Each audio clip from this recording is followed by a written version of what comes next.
pertapa berasal dari kata tapa, yang berarti pengendalian energi, hawa nafsu, dan sebagainya. Ada berbagai alasan seseorang untuk memilih hidup menyendiri dan biasanya dikaitkan dengan aktivitas spiritual. Hal inilah yang membuat beberapa orang menjadi seorang pertapa. Uniknya, beberapa pertapa ini berpenampilan atau berperilaku nyentrik. Dan uniknya lagi, fenomena pertapa ternyata tak hanya terjadi di Indonesia saja. Karena sejak dahulu di berbagai belahan dunia sudah ada orang-orang yang memutuskan dirinya untuk menjadi pertapa. Kegiatan pertapa ini tak melulu mengenai keyakinan aliran tertentu, memenuhi kebutuhan spiritual, tetapi ada pula yang memilih hidup menyendiri tanpa alasan yang jelas. Dan pemirsa, inilah 7 kisah para pertapa versi on the spot.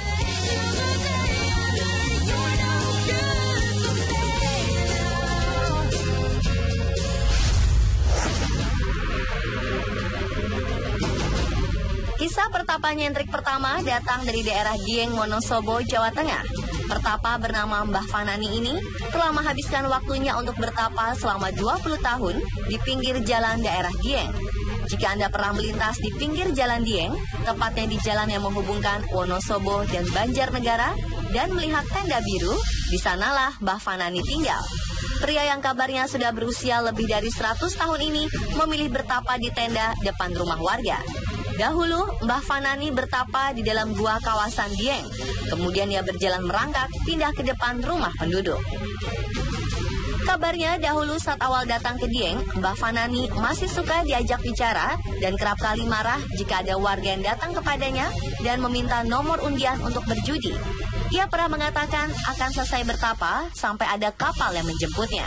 Dan 12 April 2017 kemarin, belasan orang menjemput Mbah Fanani yang kini hanya menggeleng dan mengangguk saja saat diajak bicara untuk menuju Indramayu. Banyak yang beranggapan bahwa kepindahannya mengandung banyak makna. Salah satunya sebagai pertanda akan terjadi suatu hal. Dalam pertapaannya, Mbah Fanani kerap memanjatkan doa untuk daerah yang disinggahinya.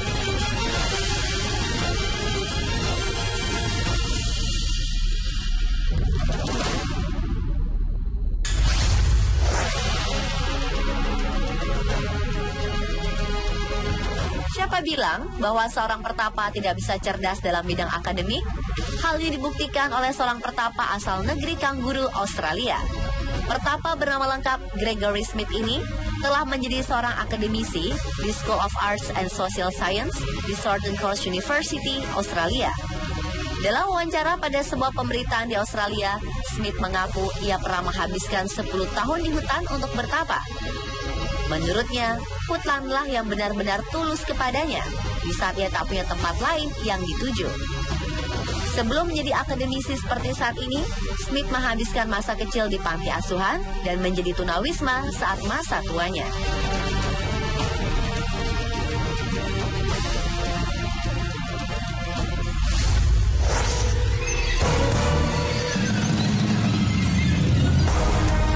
Sempat menghilang selama 27 tahun, ternyata Christopher Knight memutuskan untuk tinggal dan menjadi seorang pertapa di sebuah hutan Maine, utara Amerika Serikat. Ia bertahan hidup dengan menjadi seorang pertapa selama 27 tahun dengan mencari makanan sendiri yang biasanya ia curi dari pemukiman warga atau perkemahan para pendaki. Christopher sebenarnya tak punya rencana apapun untuk menetap dalam hutan, hingga tiba-tiba ia menjadi pertapa yang tak banyak bicara. Hanya sesekali saja ia mengucapkan kata hai kepada pendaki yang ia temui. Hal tragis pernah dialami Christopher saat ia ditangkap pada tahun 2013. 2 tahun kemudian, ia dibebaskan karena dianggap memiliki kelainan mental.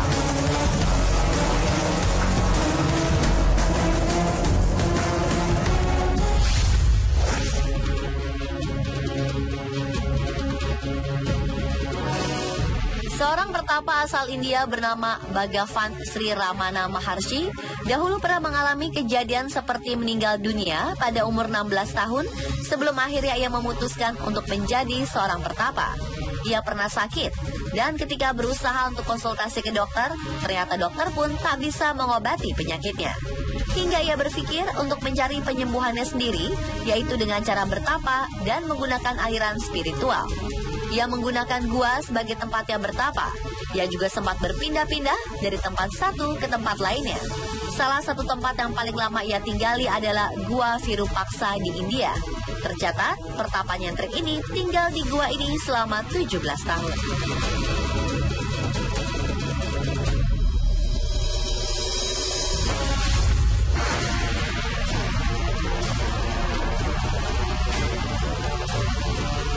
Tebing-tebing curam memang tempatnya para pertapa untuk menyendiri dan mencari ketenangan. Hal ini juga dilakukan oleh seorang pertapa perempuan berusia 62 tahun ini. Meskipun telah dijemput oleh anak-anaknya, Mbah Sakijem tetap bersikukuh untuk tetap tinggal di Gua Langse, Kabupaten Gunung Kidul, Yogyakarta. Tempatnya bertapa adalah tempat yang jarang dilalui masyarakat karena berada di tengah tebing yang langsung menghadap ke pantai. Lokasi yang curam membuat tak sembarang orang berani ke sana. Dan tahukah Anda sudah berapa lama Mbah Sakijem tinggal di gua ini? Mbah Sakijem telah tinggal dan menjadi pertapa di sini selama 48 tahun. Menurut Mbah, hatinya tentram setelah tinggal di gua, sehingga ia tak ingin kembali ke rumah walaupun sudah dijemput oleh anak-anaknya. Gua yang Mbah tempatnya juga disebut-sebut sebagai tempat pertapaan dengan nilai-nilai spiritual tinggi, terutama pada saat bulan Suro.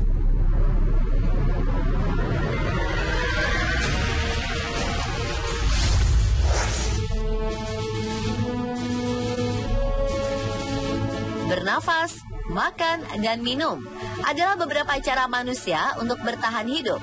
Namun jika salah satu kebutuhan tersebut tak terwujud, akankah manusia tetap dapat hidup? Hal ini seolah ditepis oleh Prahlad Jani. Pertapa asal India ini meninggalkan rumah pada usia 7 tahun dan hidup sebagai pengembara sadu atau orang suci dan mencari ilmu spiritual. Jani memulai hidup sebagai seorang pertapa hingga usianya memasuki 87 tahun. Hebatnya, ia dapat tahan tidak makan dan minum selama 70 tahun. Menurutnya, saat perjalanan bertapa, ia bertemu dengan 3 dewi yang menuangkan ramuan gaib melalui langit-langit mulutnya. Hingga saat itu, ia tak pernah mengkhawatirkan makanan dan minuman lagi.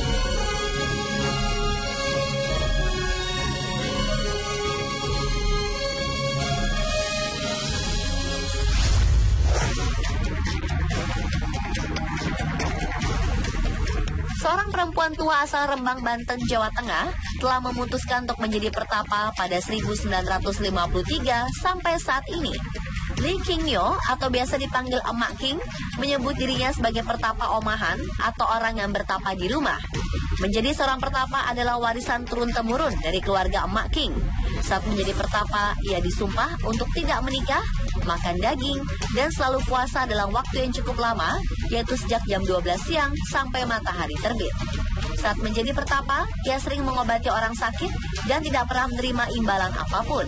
Walaupun tak pernah mengharapkan imbalan, selalu ada saja yang memberi Emak King makanan. Meskipun Emak King dikabarkan telah meninggal pada tahun 2013, jasanya tetap dikenang oleh masyarakat sekitar yang telah dibantu olehnya. Dan pemirsa, telah 7 kisah pertapa nyentrik versi on the spot.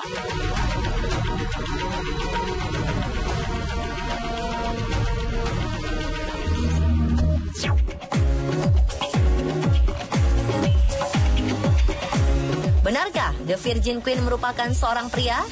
Misteri apa saja yang tersembunyi dari sosoknya? Simak kelanjutan misteri series Lahirnya Ratu Perawan dari Inggris bagian kedua sesaat lagi, tetap di On The Spot.